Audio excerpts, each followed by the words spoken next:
High শান, তুমি? আমি তোমাকে অনেক মিস করছিলাম।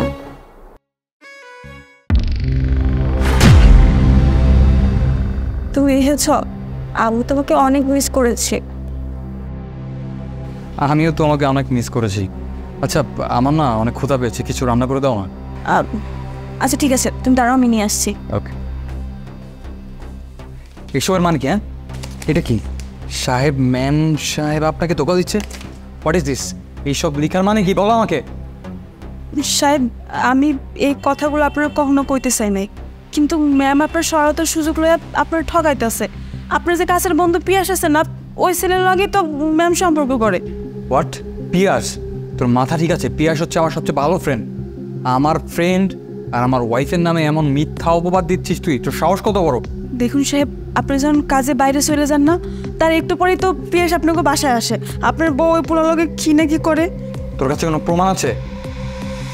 জানতাম আপনি আমার কোনো কথাই বিশ্বাস করবেন না, এই জন্যই তো আমি প্রমাণ রেখে দিছি। দাঁড়ান, এই যে দেখেন, ভালো করে দেখেন। শুনলি তো, তার মানে ওরা দুজন মিলে আমাকে এতদিন ধোঁকা দিচ্ছিল। আচ্ছা, আমি এর একটা শিক্ষা ওদের অবশ্যই দিই। চল।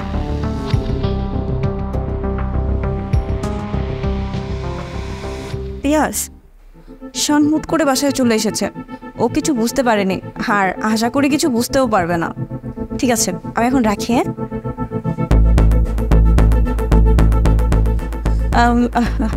তুমি চলে এসেছো? শোনো, তোমার চাটা বানিয়ে দিয়েছি, আর রাতের খাবারও রান্না করা শেষ, এখানেই রাখা আছে।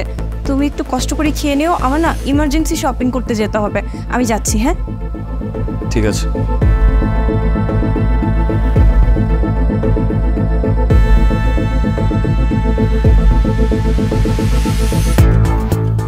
Pregnancy kit?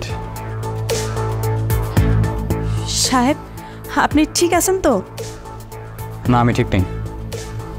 আর তুমি ঠিক কথা বলছিলে, আমার ওয়াইফ আমার ফ্রেন্ডের সাথে মিলে আমাকে ধোঁকা দিচ্ছিল। এই যে এই কিটটা তার প্রমাণ। আপনি সবে মাত্র বাসায় আসলেন, আর এই আসা মাত্রই আমার এই কথাগুলো না আপনারা বলা একদমই ঠিক হয় না। মাফ করে দে, আমার জন্য হয়তো এই ঝামেলাটা হয়েছে। এই টাকাগুলো তুমি রাখো। না না সাহেব, এই টাকাগুলো আমার লাগবে না। আহা, আমি তোমাকে রাখতে বলছি, রাখো তো। আর এই টাকা দিয়ে নিজের জন্য অনেক দামি একটা ড্রেস কিনবে, কেমন? কিন্তু সাহেব, দেখো তো, আমি যা বলছি তুমি সেটা করো। আর এটা রাখো, রাখো।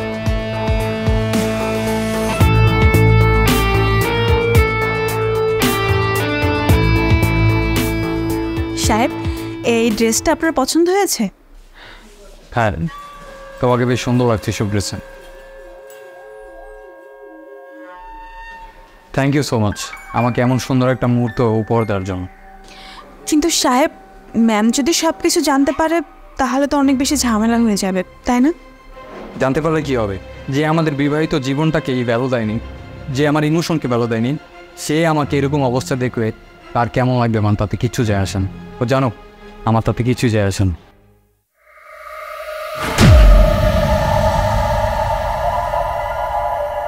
এই, তুমি ওর সাথে এখানে কি করছো?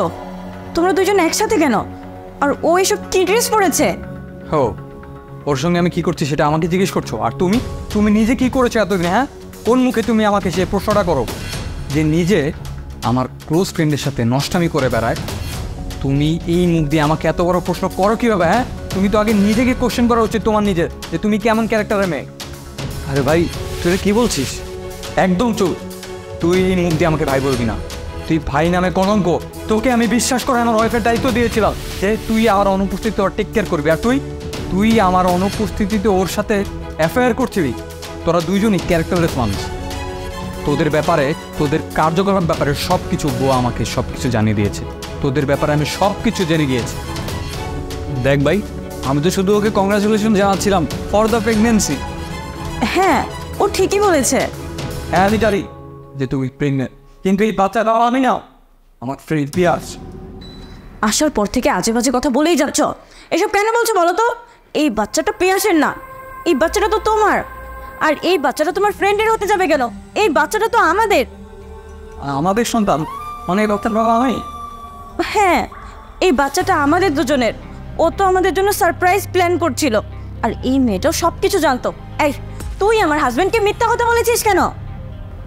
কারণ তোমাকে দেখে না আমার অনেক বেশি হিংসা হতো, আর ভালোবাসতাম এই লোকটাকে আমি। এই, তুমি এসব কী টাকা বলছো? হ্যাঁ, তুমি ইচ্ছাকৃতভাবে আমার সংসার ভাঙার চেষ্টা করছিলে। আসলে সরি, আমার অনেক ভুল হয়ে গেছে। কি হলো, দাঁড়িয়ে আছিস কেন? এক্ষুনি এখান থেকে বের হয়ে যা, নাহলে কিন্তু তোকে পুলিশের হাতে তুলে দিব বলে দিলাম।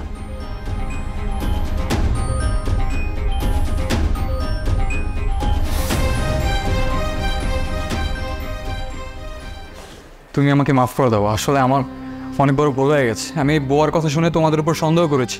প্লিজ আমাকে মাফ করে দাও তোমরা, প্লিজ।